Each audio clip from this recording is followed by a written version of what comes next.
Yo, what's up YouTube? Today we are going to talk about the Water Evasion team that I mentioned last. I will be doing the Tech Evasion team as well, though I think the Air Evasion and Water Evasion probably have they're a bit more viable in the current meta at the moment. There was a good Tech Evasion team earlier on. It does, like, once Mysticat kind of came out, and I think like Nightlight, really good counters for it, because you kind of need parts on the enemy. We'll talk about that later. But today we're going to focus on the Water Evasion comps, and the two key units here are going to be Washbuckler and Kingpan. Now, for those of you that have been playing the game already, you already know just how strong Kingpan is, right? Like, as far as I'm concerned, he's kind of a little bit overpowered. His kit is just he's just got this ridiculous kit where, well, let's just take a direct look, alright? Let me show you directly. Like, he's just got this ridiculous kit where, like, he gets Provoke on the very first turn. If his endurance is over 18, he gets a shield. Look at that, 30% effect. It's a 30% shield, equivalent to max HP. Now, I think it's like everyone's, like, it's the individual HP of each unit and not Kingpan's HP specifically, I think. I'm pretty sure that's how shield works. Don't quote me on that though. But yeah, so that alone as a passive is just super strong. And then once again, he's got this 60% chance to freeze anything that attacks him. One of his skills also does freeze. Let me see. I think this one is the attack down effect for freeze. Yeah, I think this is it, right? No, that's not it. Yeah, here we go. Freeze on all enemies. I was like, hang on, it says freeze, but that's not the one I'm thinking of. I was thinking of like the AoE freeze. But yeah, he's got like a 3-turn freeze on him as well. Like, he's just very strong. Okay, like this skill here, Provoke, gives him strength and defense up on all allies. Like, Kingpan's kit is ridiculous, but what I want to kind of direct your attention to here, that a lot of people might not have noticed, his evasion, his base evasion is actually 23%. So he actually already has like this inbuilt very high evasion. A lot of the other, I think like pretty much every other water unit and a lot of units in general are like about 13-ish% evasion. So the fact that, like, as a tank, he's even got 23% evasion. You can get evasion on your boots and your belt slot. He has a boot slot, he has a belt slot. Like, he's got 2 weapon slots, a helmet and an armor slot. So you got defense, HP, boots you can kind of play with if you want a defense, HP or whatever. I would just go for HP personally. Try and get obviously like defense subs and stuff. And the belt is gonna kind of be up to you. Like, I'd say just like try and build him pure tank, so probably maybe effect resistance, right, for the belt itself. And of course weapons are gonna be like, try and get some tanky stats on him if you can, right? But yeah, his base evasion at 23% combined with good old Washbuckler over here and his leader skill that gives an extra 20%. The dude's sitting there at like 43% base evasion, alright? Now, for those of you that are aware of how annoying it is to kill a Kingpan, like, at base, right? When you start putting out, like, when the Kingpan suddenly has 43% chance to evade you, on top of maybe you're running the Evasion Quartermaster, where they're essentially using the evasion buff every 2 or so turns. Like, you know, if you're using the Bond enhancement slots, like, on your gear. Like, it's just kind of like, it's a little crazy, because, yeah, I'm thinking, like, Bond, right? I'm thinking Bond for at least a couple units, and then depending on who you decide to run with them, because Kingpan and Washbuckler are going to be the main ones. Washbuckler himself, his mana kit here is actually not too bad. He's got a 1 mana skill and a 2 mana skill, so that's not too bad. Kingpan, his mana cost is, it's reasonable, right? So you see he's got like 3, 2, and 1, okay? It's not that bad, and for everything he does, it's kind of ridiculous, right? Now, who you would want to put into the comp to kind of fill it out. Now, obviously, you can go with, say, a healer like Misty Cat or Flashwing, or preferably a healer that has decent AI on defense, if you like. And then you get like one extra slot for a DPS. Now, Tidepool is an amazing DPS. Okay, you see base at 13% evasion. These other units aren't really gonna, like, they are gonna benefit from the evasion leader skill from that Washbuckler has, of course, but like, don't expect them to just, you know, they're not gonna hit like the same kind of evasion numbers as the air evasion comp, right? They're not all gonna be basically 50% evasion, but it is gonna help. They'll be like roughly, you know, 30-40%, depending on if you've got evasion on your boots or not, of course. And yeah, like, she hits hard, alright? Tidepool hits super hard. And her, like, look at this. She's got 2 1-mana skills, alright? This one here always lands as a critical hit. And just, yeah, the 3-mana skill. All the endurance hits that her skills do. The potential to knock down. Just, yeah. Amazing DPS. However, she is legendary, of course. So what would be the alternative? I would suggest Freeze Blade. I have been using Freeze Blade myself. Dive Clops is more of a... I think, like, even if you build him DPS, his skills have kind of a long cooldown, and he just... I don't think he can really be built to hit hard. Like, you could make it so his bomb kind of hits hard, but then you've got to rely on actually getting the bomb on them. He is definitely just more of a support / stripper. And all the other units, well, you know, they're not really going to hit anywhere near as hard as Freeze Blade. And Washbuckler is already a single target DPS. So, like, even if you have Tidepool, because we're running Washbuckler and he has the single target attacks, you might want to run Freeze Blade instead anyway. I mean, maybe. I'm not saying Freeze Blade is better than Tidepool, of course. What I'm saying is that, like, the AoE pressure that he can put out, if you're having difficulty getting through an enemy's tanks, like, if you can build both, that'll be great. But as everyone knows, we are quite limited on resources and how to build our units. But yeah, Freeze Blade's like AoE pressure. He's got the knockdown. He does proc the freeze. So, like, what you could do is you use Freeze Blade's AoE. He puts freeze on, he procs his passive, it detonates, right? You do extra damage. And then what you could do is use Kingpen, right? You could use Kingpen to apply the freeze directly after, okay? And then on the next turn, after hopefully the enemy's used all their skills and stuff and put them on a longer cooldown, then you could proc Kingpen's freeze using this attack and his passive. So just food for thought there, right? You've got like consistent freeze going out, plus you can still utilize Freeze Blade's bonus damage as well. That's pretty nice. And because of Washbuckler being the way he is, 1 mana skill, 2 mana skill, you can kind of fit him in when you need to. That'll bring you like a couple knockdowns. Like something I do like about this particular kind of comp is that regardless of which of the other DPS that you do bring, or if you bring both, whatever, right? They've all got knockdown. Like, Tidepool is amazing at knocking down.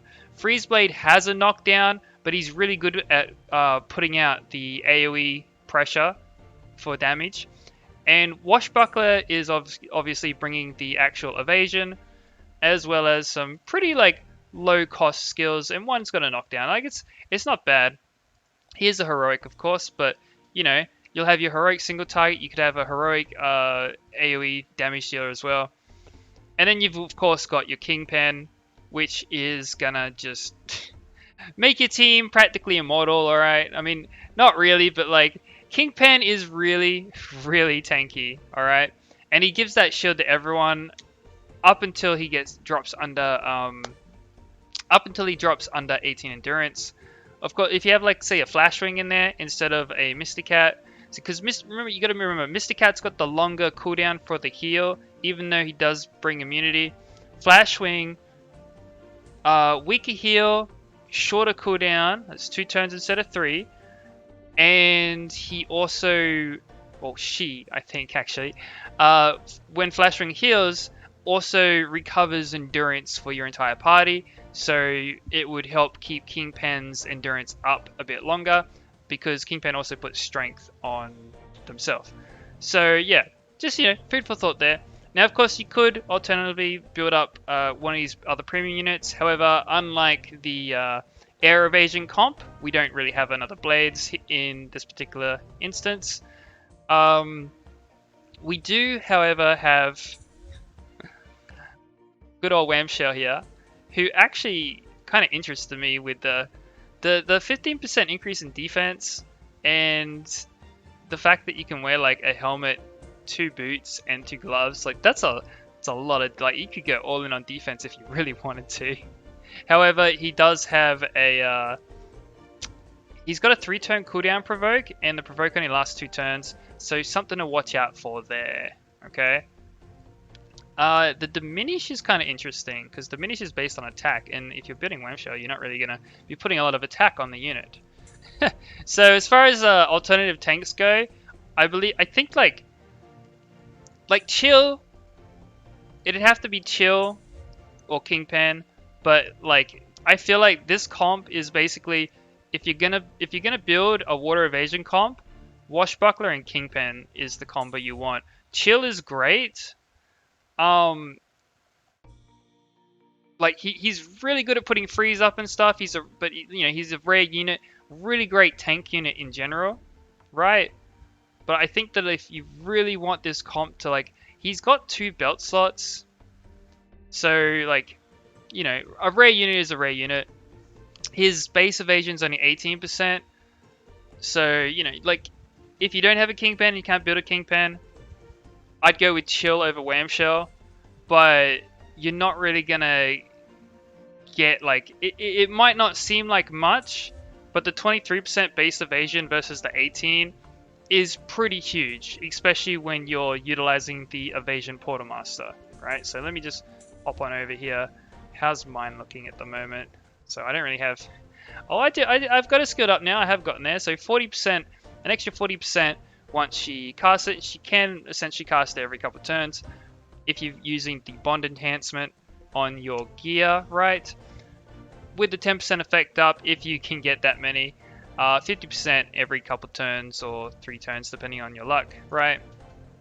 Really, really nice. And you can just put out this consistent pressure. Yeah.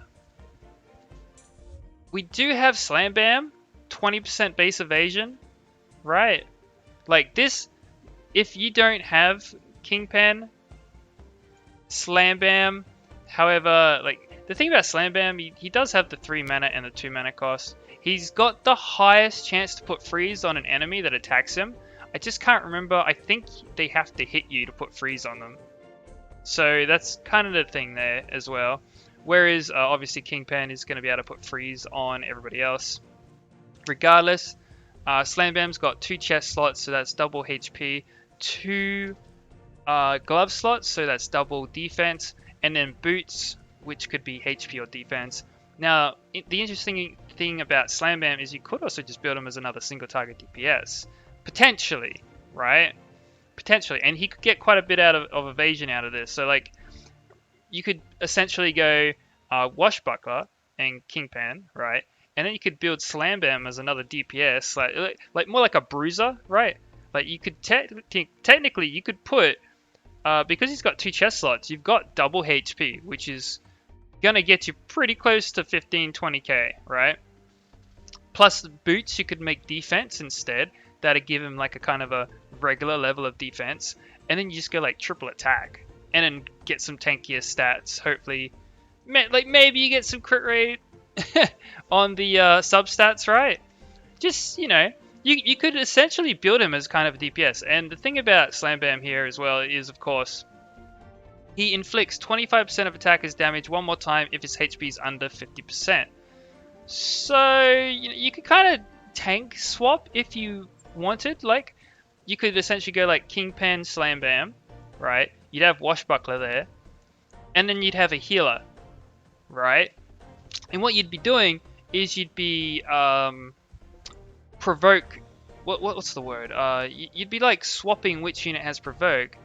As one tank gets too low, then the other one uses their provoke, and then you just heal them both up, right? So you kind of spread the damage around, which helps them last a bit longer, and then you can heal up with your healer. And in the meantime, Slam Bam and Washbuckler are doing their, doing their duty to kill things. Kingpin's throwing out those freezers. It's just increasing the cooldown of your opponents, making them not be able to kill you as quick, in which case, Misty Cat would probably be a really good choice because you just, slowed everyone's cooldowns, and Misty Cat's got a pretty long cooldown for his heal. Anyways, these are just, things that I've been tossing up in the air and stuff. I can't go in and test them directly, of course, but looking at Washbuckler's skills themselves, I feel like they'd hit pretty respectably, right? As far as like damage goes, like he's got 7% defense penetration, it seems. 23% base crit rate. Like it'd be pretty easy to hit crit damage. Like look at this guy, right? He's got 2 belt slots. You could technically go crit rate, crit damage. Then you'd have the helmet and the armor slot, so that's a defense and 1 HP. You'd want to get the substat. You definitely want to get HP defense substats where you can as well. And then of course he's got 2 attack slots, so you do you'll be keeping your Washbuckler pretty safe if you're running 2 tanks, that's for sure. But like Kingpin alone, like I don't really see people getting through it very easily, like with how frustrating it is to just take out a Kingpin at base value already. Like when you get Kingpin up, because Kingpin's got the boot slot, you could definitely get him like really close to that 50% evasion. I'm pretty sure the belts also have evasion, so even like Washbuckler here, 13% base evasion, pretty sure these can get evasion too, if you're lucky. That's another 10% there, so he's essentially got 23% if you could get that like 5-ish% or so evasion on each item slot. That you'd have to be very lucky for your gear farming, but it's a potential thing, right? And then of course the Portermaster covers the rest. I'm gonna say when it comes to enhancements for this particular these particular units, let's head on over, take a quick look. Wait, let's go into help instead, because I don't have all of them in my inventory right now. I've got something like 350 feathers to go through. Set effects. So I feel like for this, Whirlwind on one of your damage dealers, definitely, instead of say like protection, because I feel like protection kind of messes with a few things, and it definitely messes with the shield that Kingpin himself will put out if you're using one. I think that like Bond for sure, or immunity would be great. Just to get like immunity at the start would be good, because it gives you those first 3 turns or so, it seems, to kind of get that mana starting to build up, and then your other units can start using skills more consistently. That's when things start to get dangerous for your opponent, right? Like properly dangerous. Unless of course, I don't think you'd run into any stealth elves and tide pools that are going to kill that Kingpin on the first turn with a couple 1 mana skills. I feel confident that we won't have anything like that for a long time, if it is even possible at all, especially when the Kingpin is running like, almost 50% evasion straight off the bat, plus then puts his shield up if he gets the turn. But battle power wise, obviously you'd want to be using like Tide Pool over Freeze Blade in that case, because that would get you more battle power in the long run. Everything would need to be skilled up, of course. But yeah, like I just feel like as far as Water Evasion teams go, like, how do I explain this? It really is, I think, it would be very heavily reliant on making sure you build a Kingpin. That's why I keep talking about Kingpin, because like I don't think I'd want to do it if I was just using Slam Bam or Chill and especially not if I'm just using Wham Shell, right? Slam Bam though, very respectable tank. Very, very respectable tank. I just don't know if I'd even bother with the evasion. It could still work out really well, just I don't know if I'd bother even pushing for an evasion comp in that sense, like without the Kingpin itself. Though, 20% base evasion, still quite respectable. Gives him 40%, and he's got that 90% chance to freeze. I just feel like if you're going to run a comp like that, you kind of need the utility that Kingpin also kind of brings, because otherwise I think people will find a much easier way around it, because you can avoid, Slam Bam isn't much of a nuisance compared to Kingpin, basically, is what I'm trying to say. His AI also isn't super amazing on the defense. Chill's AI, I'm pretty sure, quite good. The chills I've run into, quite good. But Slam Bam doesn't tend to actually bother with the provokes and stuff like that. So yeah. As far as enhancements go, what we're looking here, Bond, maybe immunity, maybe Whirlwind on say the Tide Pool, or even I'd probably put Whirlwind on your the lowest mana cost units for sure. But you're definitely gonna want Bond on at least a couple of them, or even all of them, right? If you're planning to use the Evasion Quartermaster. If you're not planning to use the Evasion Quartermaster and you just want to kind of make use of giving Kingpin or one of your other units all that extra evasion, then you can gladly stay away from Bond. And then I would suggest immunity. A lot of teams do try and get you with that early debuff, right? Whereas Whirlwind, if you can, right, is probably going to be the most effective outside of that, because these other ones I don't think are going to be I'm definitely not big on protection when you've got a Kingpin in a team. Maybe if you're running Slam Bam or Chill, because you do get that extra little shield. And if you're running the Evasion Quartermaster, then you don't need to worry about the Shield Quartermaster stealing your protection shield, or vice versa, because the protection shield I think usually overrides the Shield Quartermaster's shield. So something to watch out for there. Anyways, I've rambled on quite a long time here. Over 4 units really.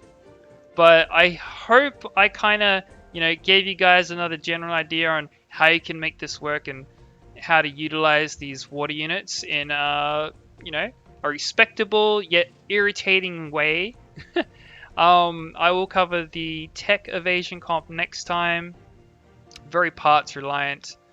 Whereas this comp, similar to the air comp, it's not reliant on debuffs, but it's also not going to have as much evasion across the entire team. However, Kingpin is going to take off a good majority of the pressure on your entire team if you get Kingpin, if you can build Kingpin and utilize that Kingpin for the evasion comp. Just because of all the, once again, he's got this shield, the strength buff, and just, it's ridiculous. If you can give this guy that extra evasion, the rest of your team is going to be kept quite safe for much longer. Once again, especially if you're running the Evasion Quartermaster, where they uses it every couple of turns, it's going to be very annoying to deal with. Kingpin, again, already super annoying to deal with. Anyways, I'm going to cut it there, guys. I hope this was informative and that I didn't repeat myself too much. And yeah, catch you later. Peace.